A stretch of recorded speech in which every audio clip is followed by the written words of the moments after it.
Hello সকলকে, movie ব্লগের second পার্টে সবাইকে স্বাগত। বুলবুলাইয়া 3 মুভিটা হরর মুভি হলেও আমার মনে হয়েছে কমেডি পার্টটাই বেশি, তো ভয় সেরকম লাগেইনি বলতে পারো। মুভি দেখে বেরিয়ে এখন আমরা জাস্ট পার্কিং লটে দাঁড়িয়ে নিজেদের গাড়িটা নিচ্ছিলাম। হে গাইজ, আমাদের এখন মুভি দেখা হয়ে গেছে। এখন বাজে 10টা 19। আমরা বেরোচ্ছি, মলেতেই এখনও আছি, মল থেকে বেরোচ্ছি। বেরোনোর সময় মলটা তোমাদের আরেকবার দেখিয়ে নিই, দেখো নিচে ডিমার্ট লেখাটা দেখা যাচ্ছে। কলকাতার দিওয়ালি সেলিব্রেশন তো এত বছর দেখেছি, এবছর দেখলাম এখানে সেলিব্রেশন এবং সত্যিই খুব ভালো লাগছিল। ডান সাইডে যে ফ্ল্যাটগুলো দেখতে পাচ্ছ তার সবাই নিচে রাস্তার ডান দিক বাঁ দিক দিকেই দাঁড়িয়ে ফ্যামিলির সাথে বাজি পোড়াচ্ছিল একসাথে।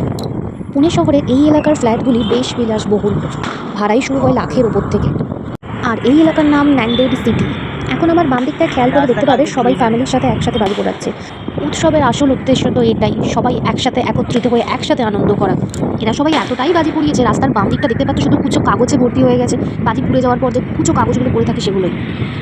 বড় বড় সেলগুলো যখন আমাদের খুব কাছেই আগুন দিচ্ছিল, আমার তো সত্যি ভয় করছিল যে কোনো বিপদ হয়ে যাবে না। তো ফাইনালি আমরা বাড়ির খুব কাছে চলে এসেছি এবং সবাই জানিও কেমন লাগে। সবাই প্লিজ কমেন্ট করো।